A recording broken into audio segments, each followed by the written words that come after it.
It's your business. It's your property. Your assets are worth protecting. Blacklight Investigative and Surveillance Services specializes in patrolling and inspecting residential or commercial property against fire, theft, vandalism, terrorism, and illegal activity. People and buildings are monitored to prevent crime. Keep your property, your people, and your assets safe from threat. Our elite staff are dual licensed private investigators and security guards. Blacklight Investigative and Surveillance Services. Go to blacklightiss.com.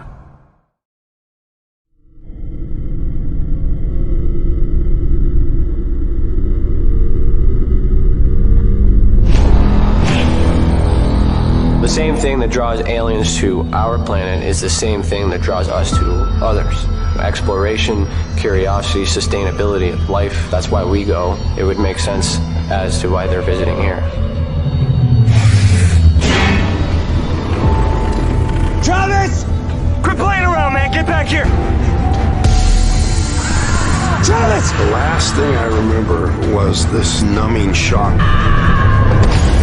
Stunning sort of a feeling. Very powerful. Get away from me! I was just out of my mind with fear, just screaming the whole time. It's been theorized that aliens prefer remote areas because they don't want to attract attention. Whatever it is that they're doing, they would want to do that in a less populated area.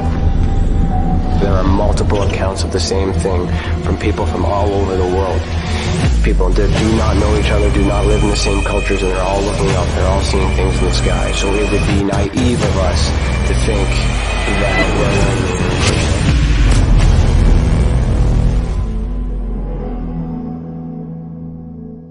we're Ryan is one of Canada's leading new UFO investigators. He conducts and oversees UFO investigations on a constant basis and was really taken by his research. He's compiled a tremendous amount of data regarding UFOs in Canada. And just as interesting, he really goes over how UFO investigations are done and what are some of the mistakes that people make when they submit evidence. Note for starters, don't edit your videos or photos before you send them. If you want to hear more follow-up conversation between Ryan and myself, you can go to richardolanmembers.com, where we have a candid conversation on ufology, the paranormal, and more. And remember, while we learn and grow and search for the truth, let's be good to each other.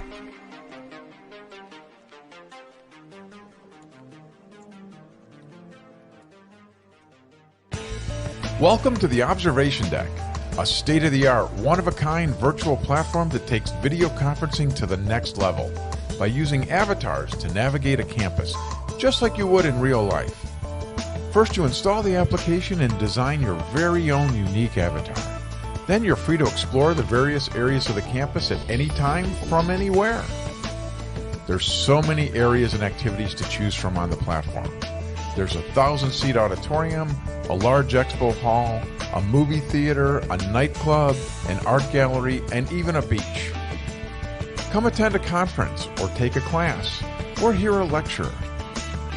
Meet new friends and interact directly with presenters. It's all right here on the incredible Observation Deck campus. Where in the world will you go?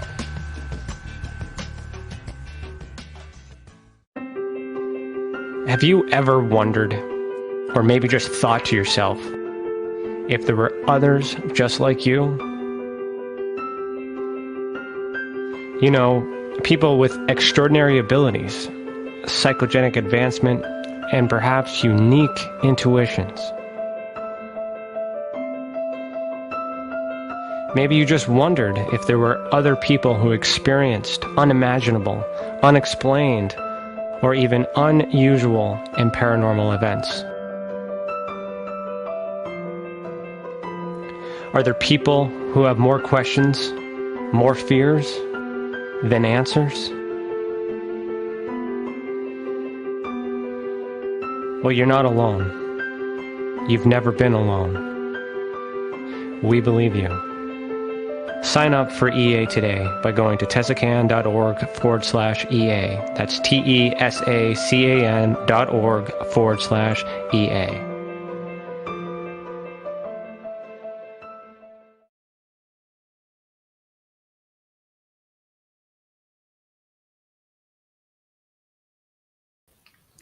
Well, hello, welcome back. We're here for the Ultra Spectrum with Tim the Demon Guy. If you like what you hear and what Tessa is doing, a super chat is a great way to show us your appreciation. We are only accepting super chat questions today, and all proceeds will go to Tessa's mission, and half of what is raised today will go into the Shriners Children's Hospital charity. So if you can, please donate. Thank you and enjoy. But to enter today's mystery box draw, the magic letter for this segment is N, as in Nana. Collect your letter from each segment to make the magic word, and then submit your guess for the magic word to admin@tessacan.org to enter the draw. Please give a warm welcome to Tim the Demon Guy Morrison.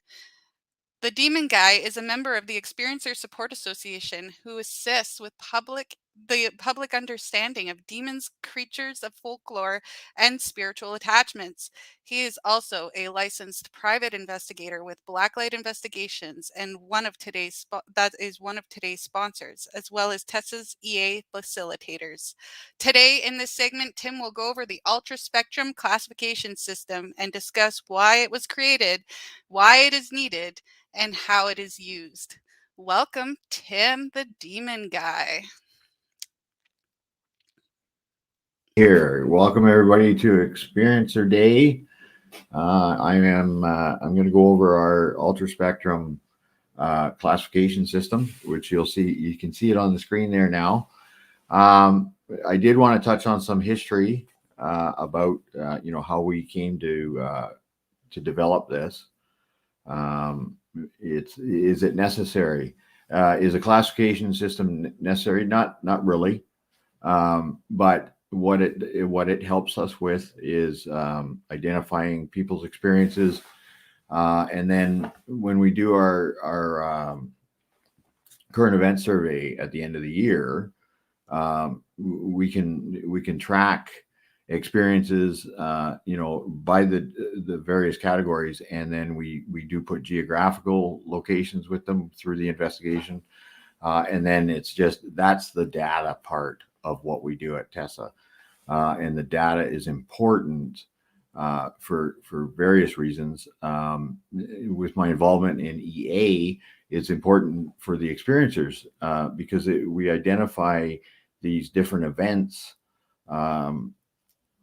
Something could happen in Ontario that happened in BC 6 years ago or 5 years ago, or whatever the case may be. So those comparisons help at the end of the year with the survey, and then we know we're not alone.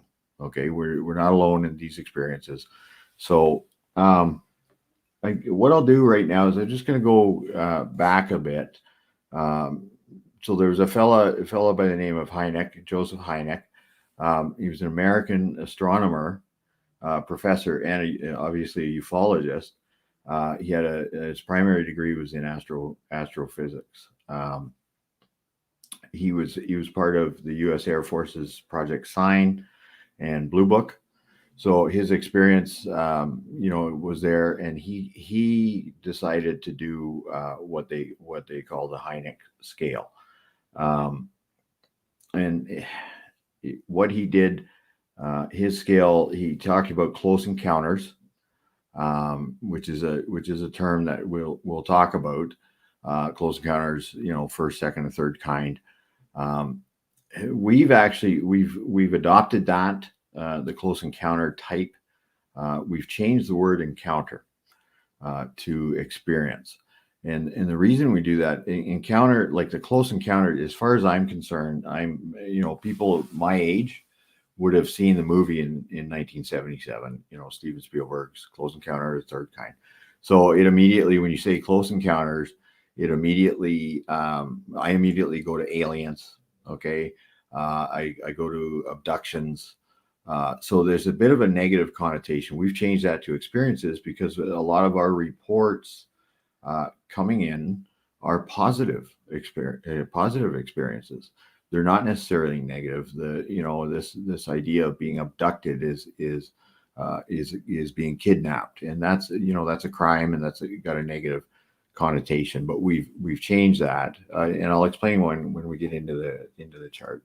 So there's Heineck, and he did this for his own research. The events, like the Heineck Scale, he did it according to proximity. So the encounters were based on proximity, which we do in our ultra spectrum classification system. And then the other fellow, well, I will mention that Heineck,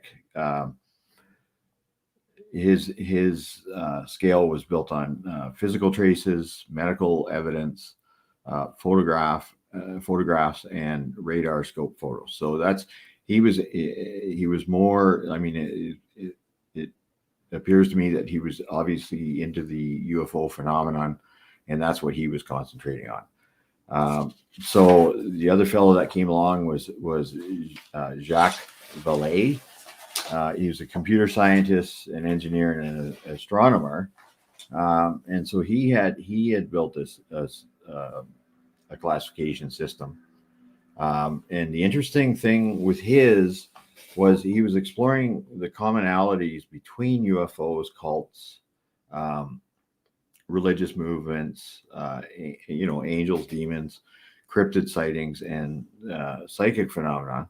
And what he did was he added to Heineck's system.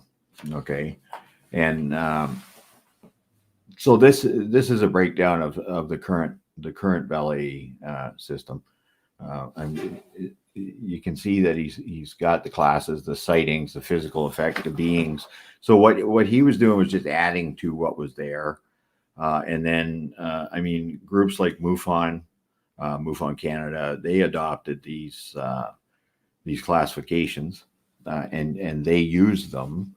And the interesting thing is that Valet added the paranormal stuff, like as you can see, poltergeist. So he didn't stick with strictly UFOs or aliens, which and what we've done with our ultra spectrum classification system, we've added that. I believe we've gone a step further, because we have John Keel, who wrote Mothman Prophecies. He also wrote a book, The Eighth Tower, and he talks about the super spectrum. I'm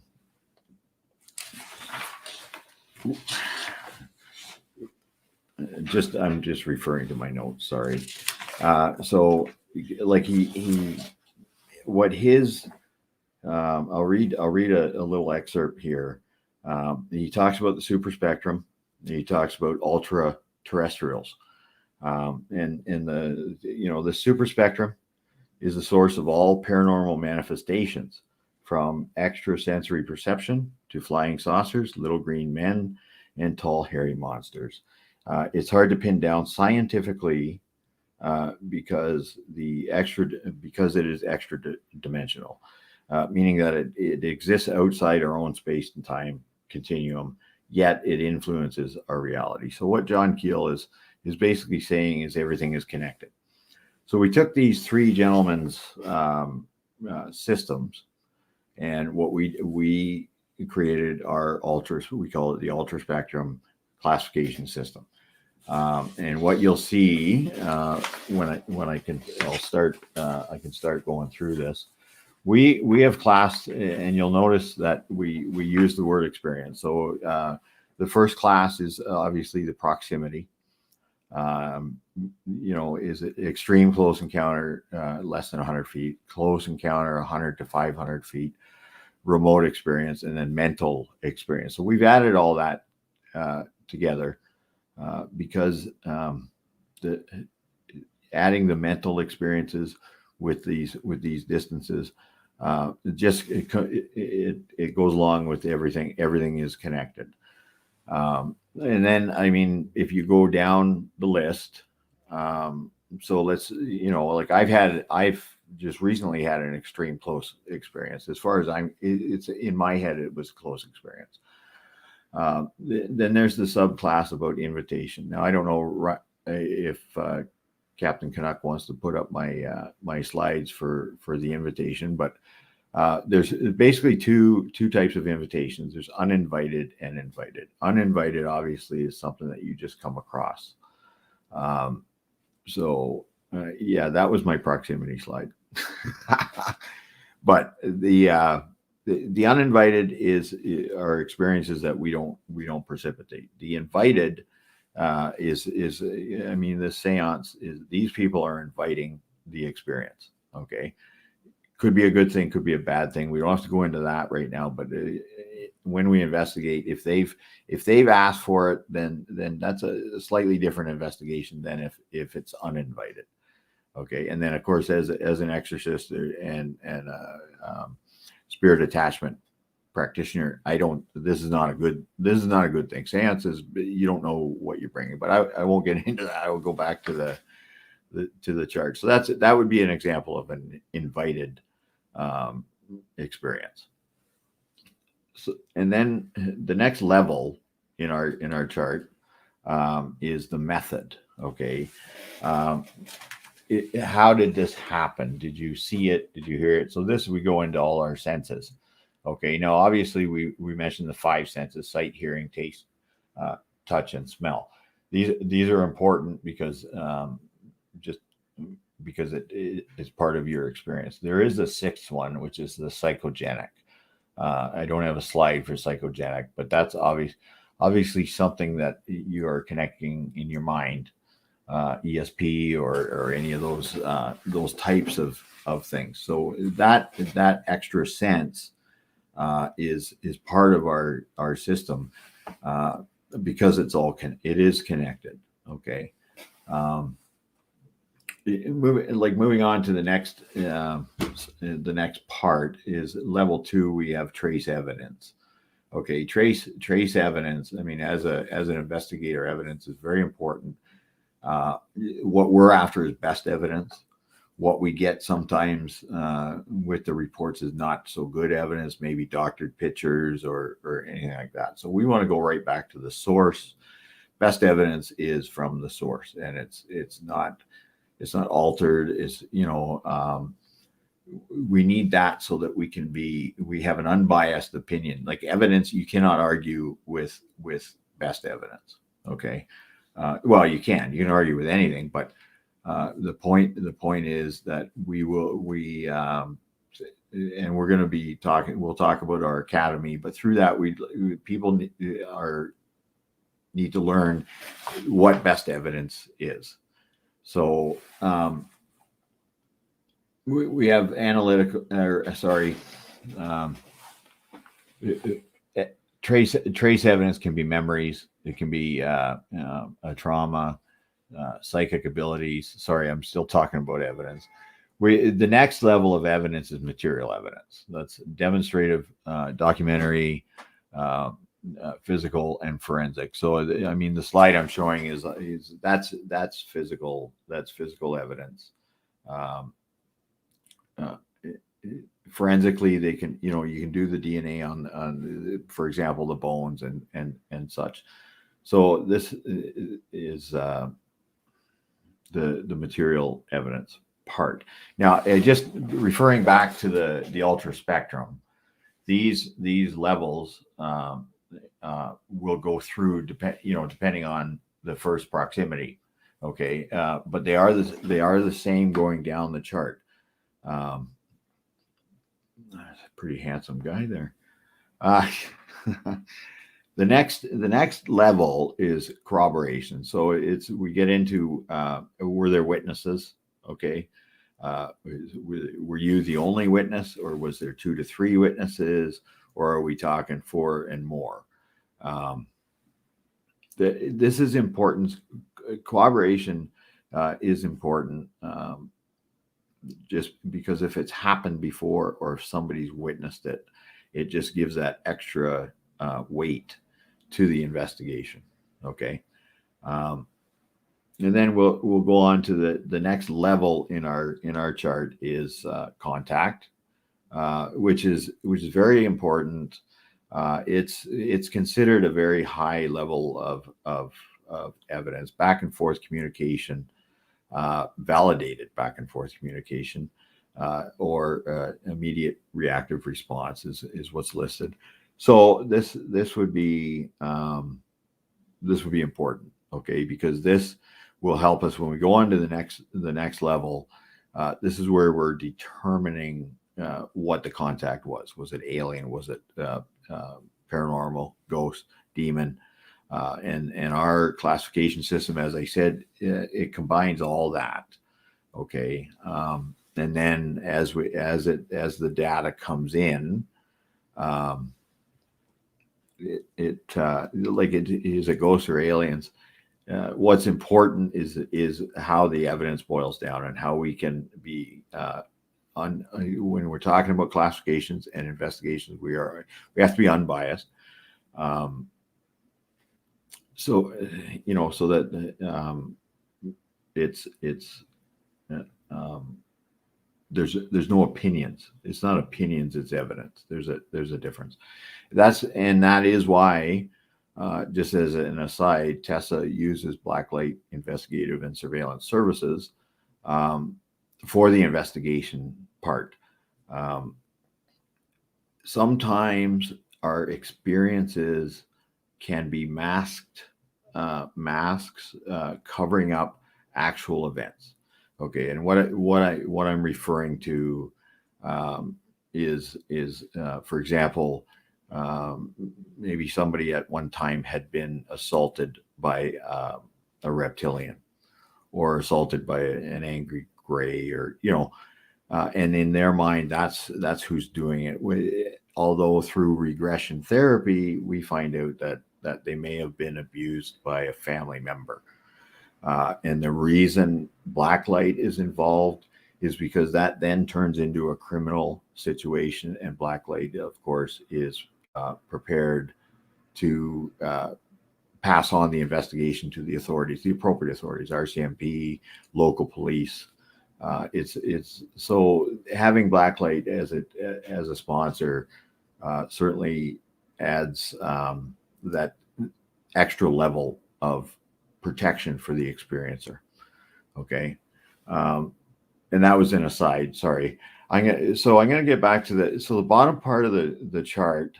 We look at the different categories and of course the type of activities, the subtypes, and the archetypes. The archetypes, obviously, this is what the keywords that people use. So in a sense, like for the category sensory display, is it an aerial activity or is it a paranormal activity? There again, there's the two types.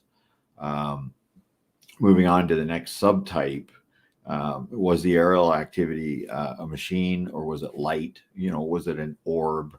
It's orbs are interesting because they fall into a couple of categories. They could be the lights, as part of a machine, as you see the orbs, or of course there's the paranormal aspect of orbs. So that falls into the two categories, and that is up to the experiencer to decide, what they've had, what they've seen. Okay, what the experience has been. The paranormal activity, of course, is broken down into movements, sounds, smells, visuals, and whether or not you were touched or you were able to touch. There again is your senses, the five senses. And then the archetype for like machines and lights, there's orb is mentioned, military, it could be military craft. UFO and UAP simply is unidentified flying objects, unidentified aerial phenomena. So these are the common things that people talk about, and of course we break it down into the types and the subtypes, and the archetype is for an understanding of what we may have seen. Okay, so UFO and UAP do not mean aliens. Okay, They talk about the phenomenon or the object. It's certainly not just, it's not aliens. If the investigation leads to aliens, great. Okay, but don't be confused. These are the archetypes, and those are what they mean. So I'm going to move on to the next category is the visitation, and then we have different, the different types of visitation with a mental presence, physical presence, or both. Okay, you might hear it in your mind, and you might feel it. There may be a wind or noise or something accompanying these that you feel as a physical presence. Again, we go into the uninvited and the invited in the subtype. Uninvited. I did have an experience that was uninvited. I did not invite it. Caution to people using Ouija boards. That's an invited visitation. Okay.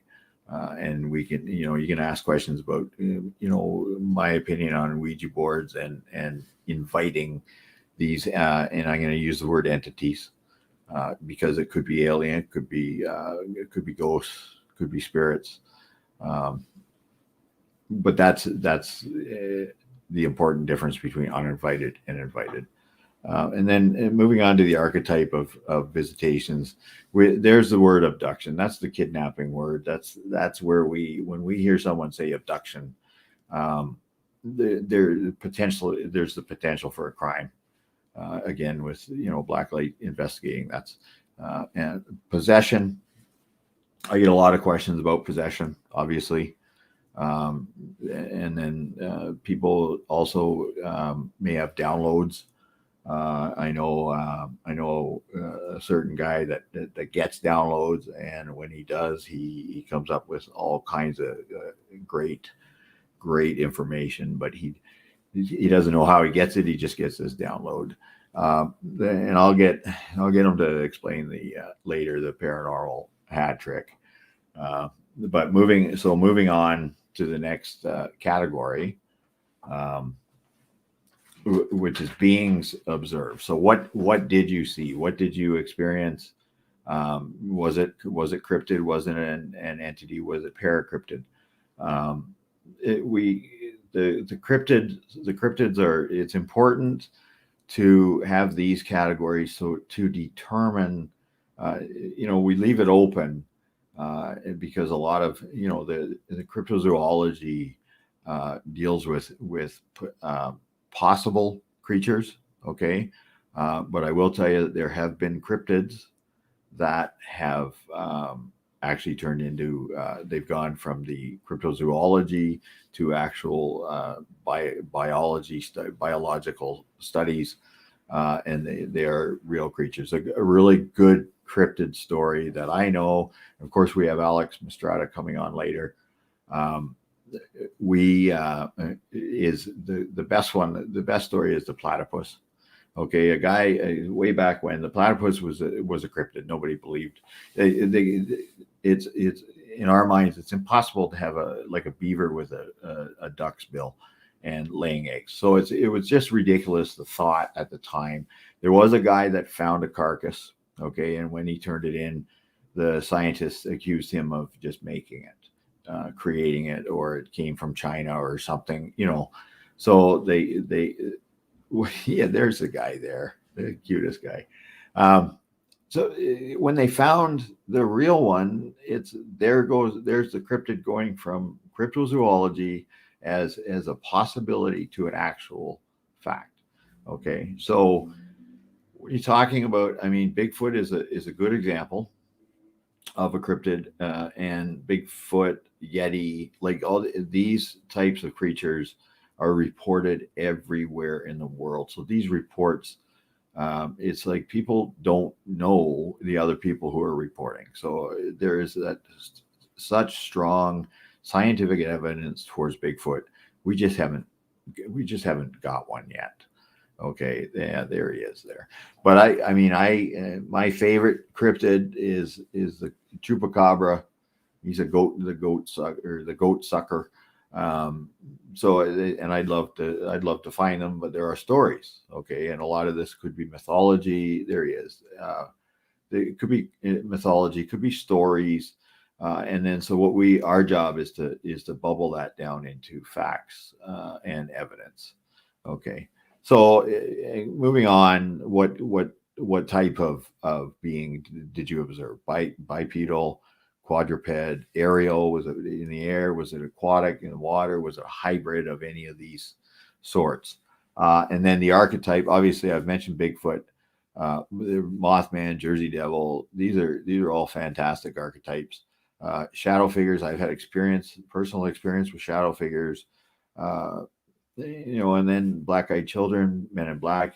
The caution with this is it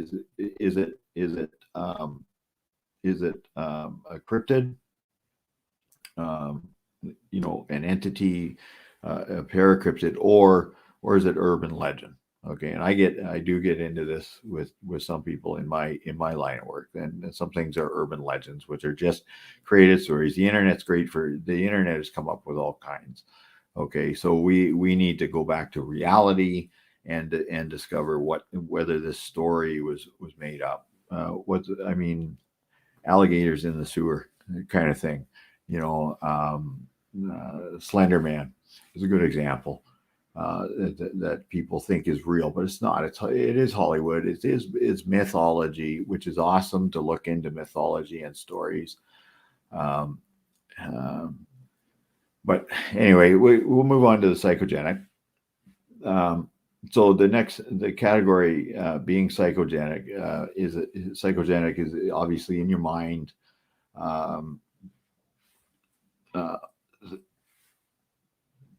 So is it something that is affecting you externally, or is it something from inside, or is it both? Astral projection is a good example of psychogenic, and this is kind of the illustration I was trying to get across here. I'm not saying it's all in your head. Okay, that's not what I mean. There is that psychic power, and that something has happened.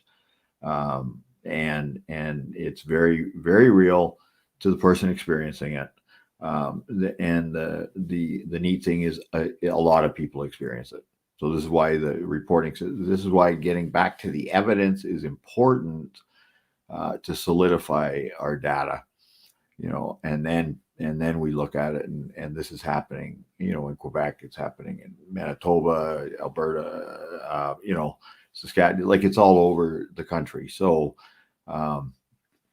it's very interesting. And again, there we have intentional, psychogenic, intentional, and unintentional.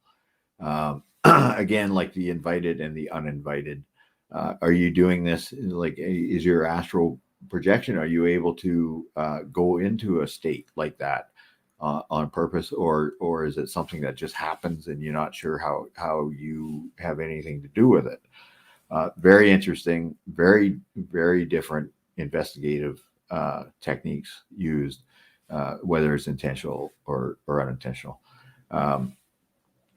Telekinesis, mediumship, hypnosis, dreams, download, again, telepathy, all these out-of-body experiences and near-death experiences. These things are very powerful psychogenic evidence of with the experiencers, and we obviously we include this because it is real. Okay, investigating it is interesting, but then again, we do have to get into the reality. Is somebody, potentially it could be a crime. Again, I'm gonna always lead back to the reality part. And then we'll move on to residual evidence category. Did it affect you externally, or was it something that affected you internally? Was it negative or positive, or was it both? See, this is interesting. Crop circles are residual evidence. This is what we see after the fact. Okay. I'm not sure if anyone's ever seen what has made these crop circles. I'm not an expert on that, but this is residual evidence. This is what's left over. And then you can see it in, when we move on, to the subtypes. Is animal affected? It would be cattle mutilations type thing. Environment affected? Was there, were there weather conditions that affect, that affected as a residual part of evidence? Human affected, machine affected. So these are the different things that we try to determine. Obviously, like crop circle is a good example. There's a lot of crop circle hoaxes. We it's been determined. There are some undetermined ones that are very interesting to look at. So in the archetype, I've mentioned a couple for residual evidence. Missing limbs, cattle mutilation, mechanical failure. Okay, I'm waiting for that to happen today. Mechanical failure, and can machines be affected by paranormal activities? I believe yes. A simple example: my flashlight starts. Don't jinx it. Oh, what am I jinxing? I wasn't sure. Anyway, I'll carry on. My flashlight is a good example. My flashlight blinking on and off prior to an experience on a site. I'm going to be talking about that at their REA. So, but that's like a sign, a residual, evidence of a machine being affected, a flashlight being, a simple machine. So I guess that's the classification system that we put together. Hopefully you can see where we've combined the three gentlemen, their philosophies. I mean, right now, I guess I can take some questions. I'm not sure about jinxing it. So that was probably Captain Canuck there telling me not to jinx it.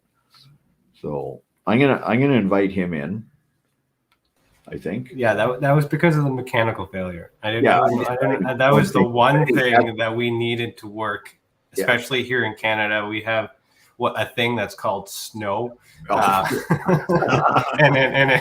it really plays a damper on things sometimes. So Ryan, how do you look at this? Like you and I, of course, I helped. You were the primary worker behind this. Can you add to what I've said? I mean, I've basically just gone through the system. Well, first of all, I'd like to say, well done. I'm sitting back. I didn't have time to review, and I'm trusting all you guys just to knock it out of the park. So that's 2 for 2 so far, and I'm really happy about that. Thank you, Ryan. And it's very interesting to sit back here and listen to someone else explain what was a crazy idea that may or may not have been a download, as you intricated, or just a combination of our experience as investigators. Yeah, it makes sense. So we don't have any questions. So if there's anybody there, but there is 7 people live on YouTube. So just as a reminder, if you click the $ next to your name, $2 at a minimum, we'll get you a question. We can ask Tim. We still got 20 minutes left, so we can kind of go from questions there. The proceeds, the proceeds go back to a charity, children's hospitals, and the Experience Support Association. So it's a good cause, 2 good causes, I should say. Yeah. I think what we could maybe, Tim, is play a little game as an example of how we would classify an object, I suppose. So if I were to explain to you, let me just make up an event, or not an event, an experience. So someone is reporting an extraterrestrial encounter. Right. That is in a park and across the street from their house. what would that be in terms of the top categories? So, yeah, I mean, you look at the proximity. Obviously, first you just go through the chart. It's actually very simple. So if you're talking about a park across the street, I would say that would be 100 to 500 feet. Okay. Right. So you're looking at close experience, CE. So this obviously was uninvited. I would assume. Well, I'm making. You can't assume. I didn't say. Yeah, you're right. So what do we do if we don't know? We talk to the witness. Yeah. Right? Yeah, we ask the questions. So that's part of the, obviously, investigation is asking questions. We just ask questions until we get the answers. Invited or uninvited, Ryan? It was your experience. I just made that up. So I know. you don't have that. You don't have that information. So don't. No. Right? Okay. So then we can't use that classification yet. Okay. Doesn't mean we're not going to go back to it.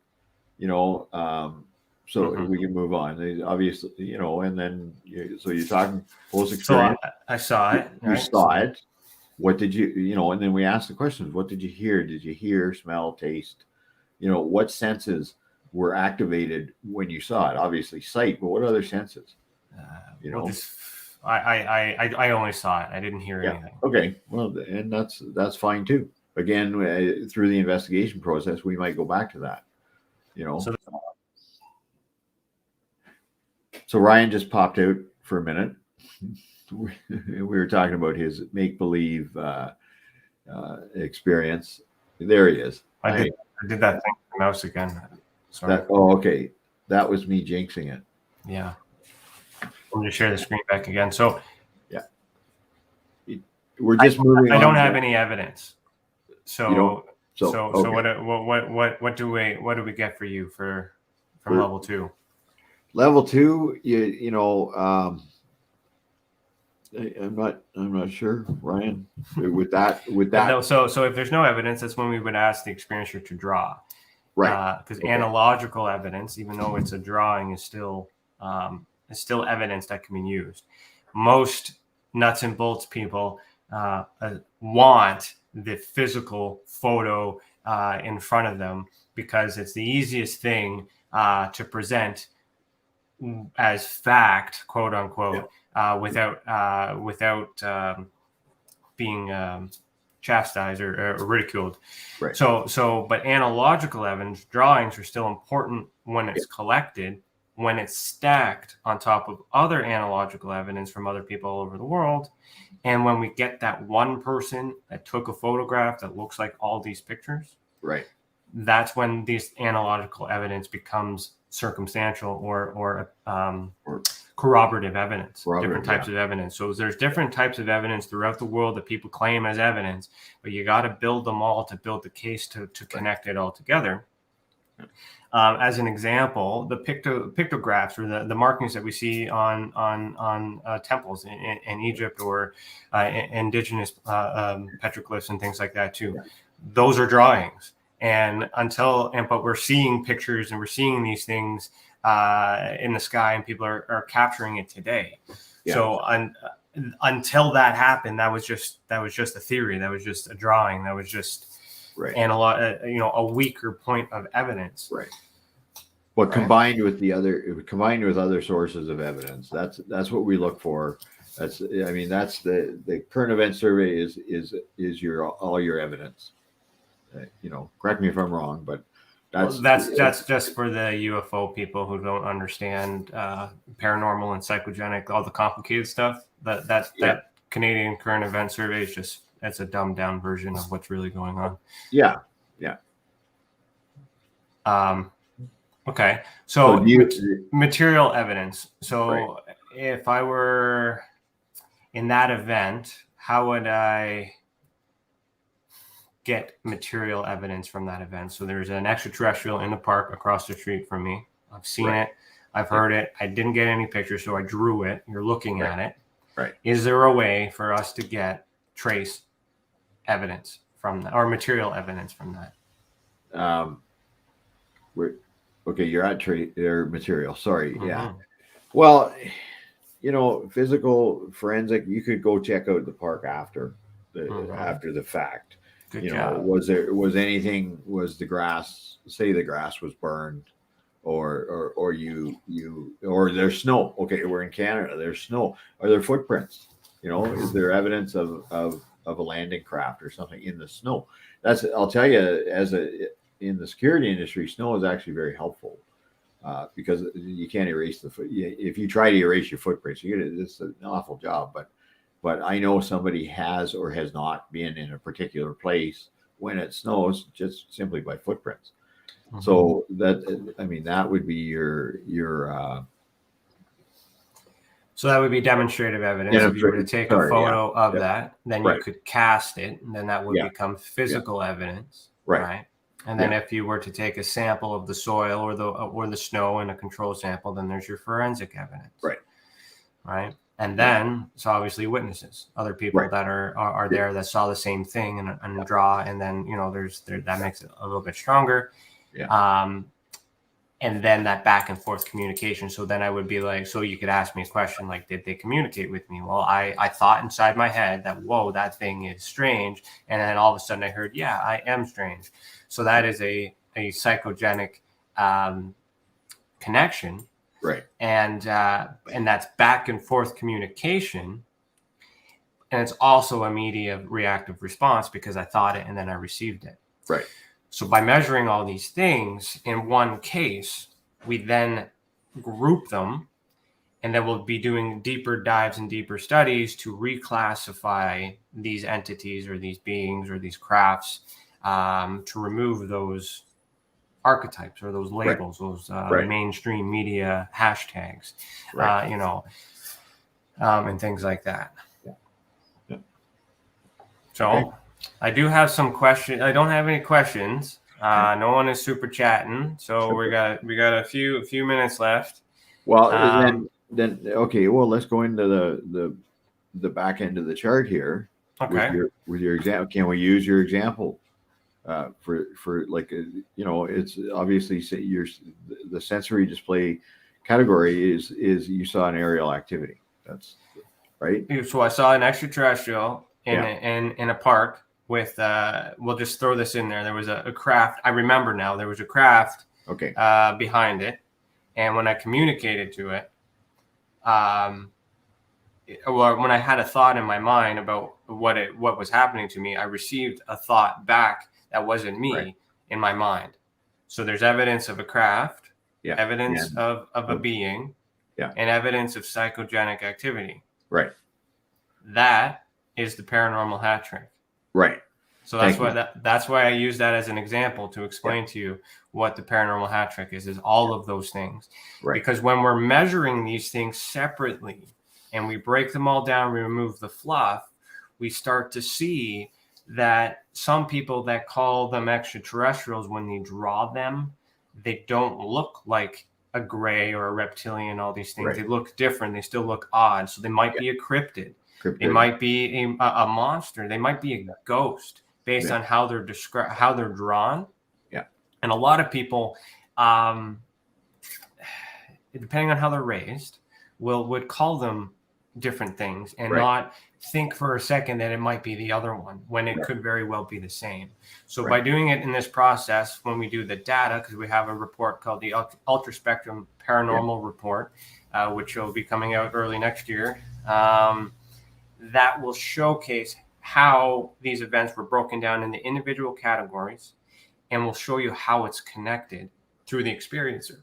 Right. Because an experiencer has not just an ET encounter, not just a UFO encounter. They have paranormal encounters. They have psychogenic encounters. They have all these encounters throughout their lives.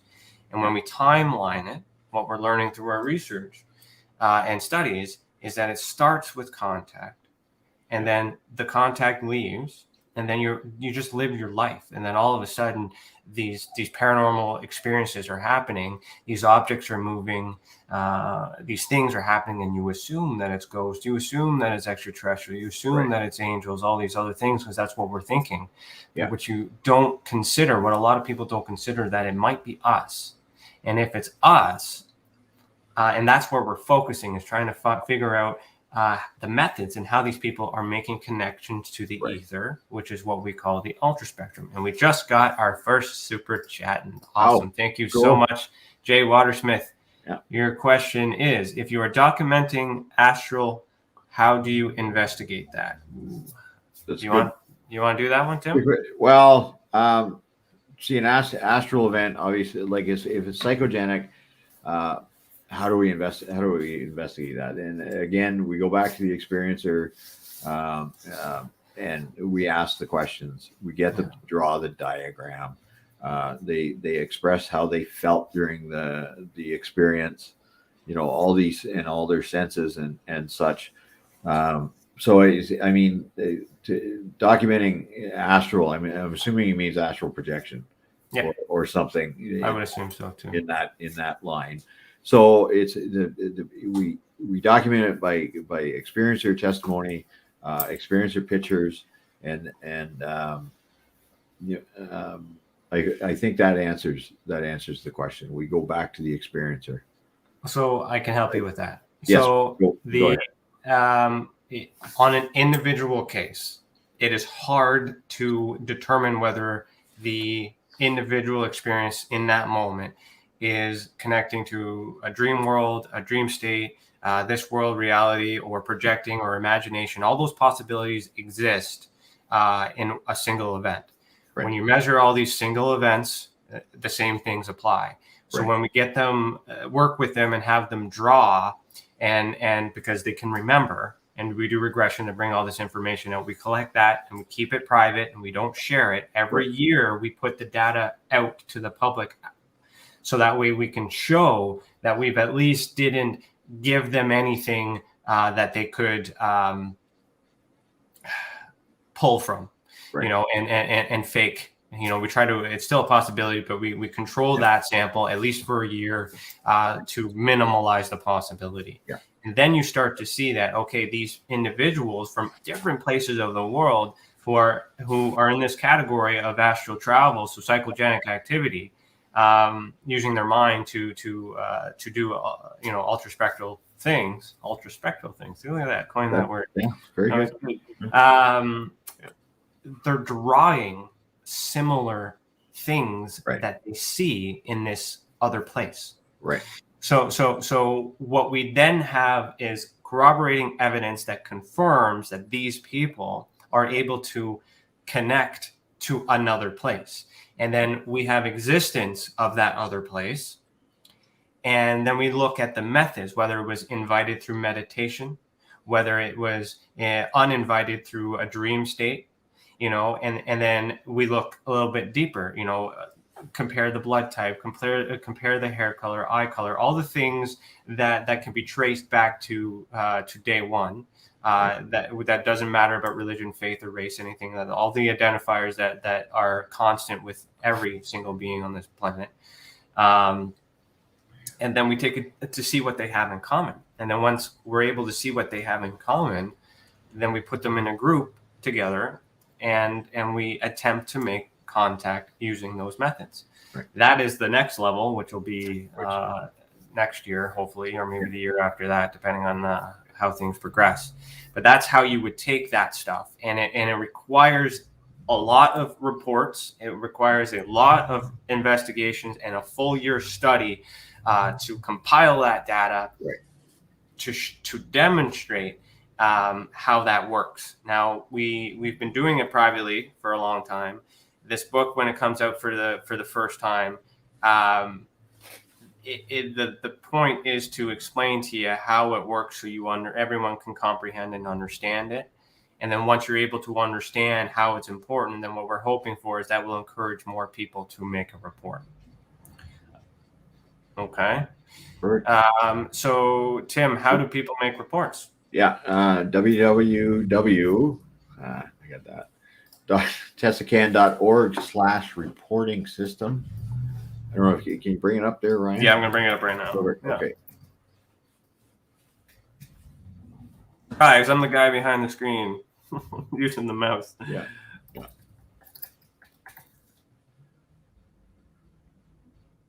course. Did the internet just crap out on us? Oh, I guess. Oh, there we go. Oh, there you go. Okay. So on our website, you just click this button here that says submit a report. And what's interesting about submitting a report is that, of course, now there'll be a little bit of a disclaimer to let you know that the private investigating firm is the one that'll be handling the investigation. So as long as you consent to that, I mean, we are currently unaware of any other private agency that is equipped to do so and insured and able to do what we're doing. Everything else is, use at your own risk. But kind of stuff. Yeah. So if that matters, as we believe it should matter, which is why we're doing it,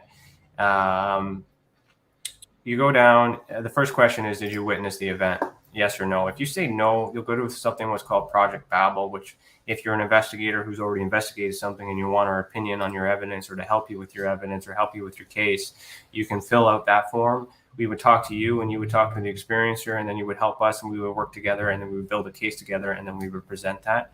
I'll get into more detail about that in my presentation at 12. Yeah. So then you hit, so if you hit yes, then it brings you into the reporting system. Now this can work on your mobile phone as well. Yes. It's conditional logic. So if you ask if it asks you a question and you answer no to it, it's not going to ask you 100 other questions. It's just going to skip by and only ask you questions that are relevant. It will ask you if you reported anywhere else. The reason why we need to know that is so we can attempt to get as much information as possible, perhaps work with other organizations to see if there's any other data.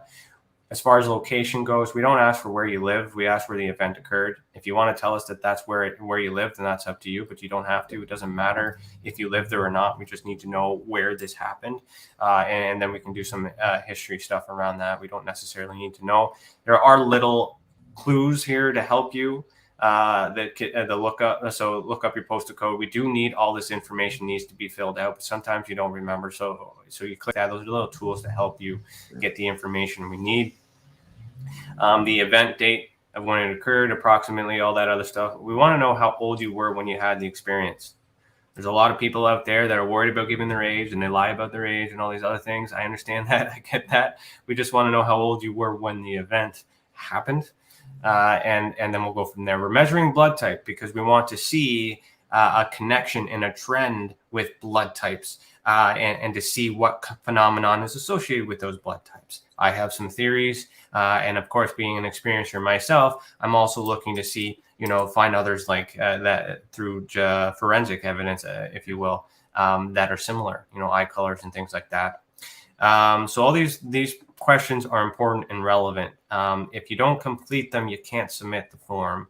But by the time you get to the end, you might have actually investigated it or solved it for yourself, which is also part of the process. And at the very least, you'll have a copy of it. It's a contract between Tessa Blacklight and you in terms of what you want to be done with it.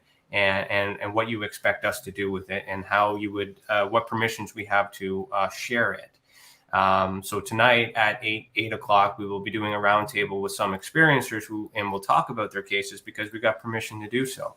And then in the Ultra Spectrum book, we will be putting some case files in there because we have permission to do so. But if you don't give us permission to do so in this form, you won't be included in that. And that's okay. That's up to you. So just kind of explaining all those things. Now, when you get to what type of experience you're reporting, this is when the conditional logic really kicks in. These are the archetypes that are best familiar. You click that, it'll give you a definition to make sure you actually click the right one. And then you just ask the questions, accordingly. And then when you fill that out at the bottom, everything in, you click send, and then it resets. You can download an app, but I think the app is obsolete right now, so don't quote me on that. And I recently used it, Ryan. Did you? Yeah. I got an email this morning that I didn't pay the bill, so I don't think we have it anymore. Oh, well, interesting. Well, we voted it out, right? We voted it out. It wasn't working. But anyways, you can still get this on your mobile phone just by going to your browser. Yeah. So that's it. We don't have any other super chats. We're out of time. You made the hour. I'm going to say thank you, Tim. You want to say anything? Tell everybody where they can find you, and then I'll bring CC in, And yeah. I'm just going to give you my Facebook page is facebook.com/thedemon-guy. Come on in, comment. You know, you can ask questions. I get a lot of responses. Okay, I do get a lot of questions, and I am time permitting, I'll respond. I'll respond to everybody. So thank you everybody for being here. Enjoy the rest of the day. I'd say be careful out there, and of course, heed the world.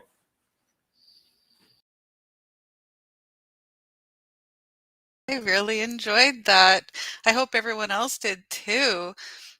We have so much good things on E-Day. And again, please join us on Observation Deck. I'm your guide for today, so I'm here to answer questions. I'm available all day on Observation Deck for you. Please stay tuned. We have upcoming next at 12 p.m. Lunchtime Q&A with our very own Ryan Stacy, who's going by Captain Canuck today. So I hope you'll join us then. Just a reminder, if you want to enter for the mystery box, the Experiencer mystery box, the magic letter for this segment is N, as in Nana. I hope you have a wonderful day, and I'll see you there. Stay tuned for more. It's your business. It's your property.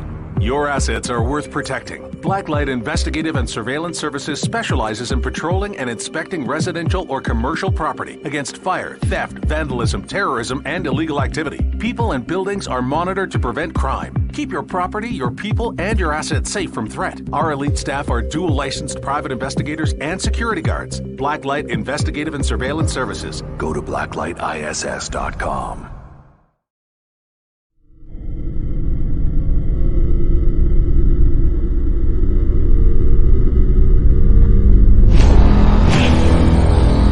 The same thing that draws aliens to our planet is the same thing that draws us to others.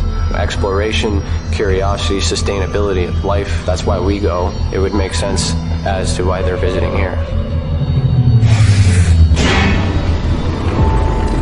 Travis! Quit playing around, man. Get back here. Travis! The last thing I remember was this numbing shock. Stunning sort of a feeling. Very powerful. Get away from me! I was just out of my mind with fear, just screaming the whole time. It's been theorized that aliens prefer remote areas because they don't want to attract attention. Whatever it is that they're doing, they would want to do that in a less populated area. There are multiple accounts of the same thing from people from all over the world.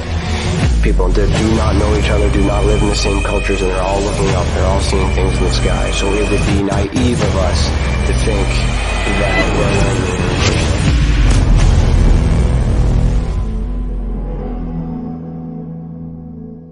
Ryan is one of Canada's leading new UFO investigators. He conducts and oversees UFO investigations on a constant basis and was really taken by his research. He's compiled a tremendous amount of data regarding UFOs in Canada. And just as interesting, he really goes over how UFO investigations are done and what are some of the mistakes that people make when they submit evidence. Note for starters, don't edit your videos or photos before you send them. If you want to hear more follow-up conversation between Ryan and myself, you can go to richardolemembers.com, where we have a candid conversation on ufology, the paranormal, and more. And remember, while we learn and grow and search for the truth, let's be good to each other.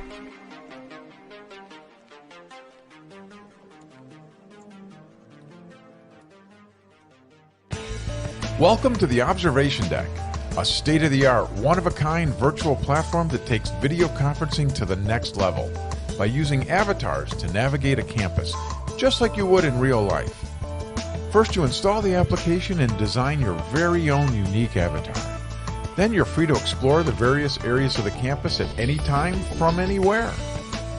There's so many areas and activities to choose from on the platform. There's a 1,000-seat auditorium, a large expo hall, a movie theater, a nightclub, an art gallery, and even a beach. Come attend a conference, or take a class, or hear a lecture. meet new friends, and interact directly with presenters. It's all right here on the incredible Observation Deck campus. Where in the world will you go?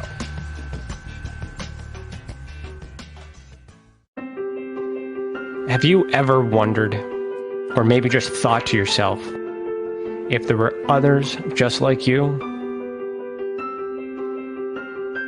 You know, people with extraordinary abilities, psychogenic advancement, and perhaps unique intuitions. Maybe you just wondered if there were other people who experienced unimaginable, unexplained, or even unusual and paranormal events. Are there people who have more questions, more fears than answers? Well, you're not alone. You've never been alone. We believe you. Sign up for EA today by going to tesacan.org/EA. That's TESACAN.org/EA.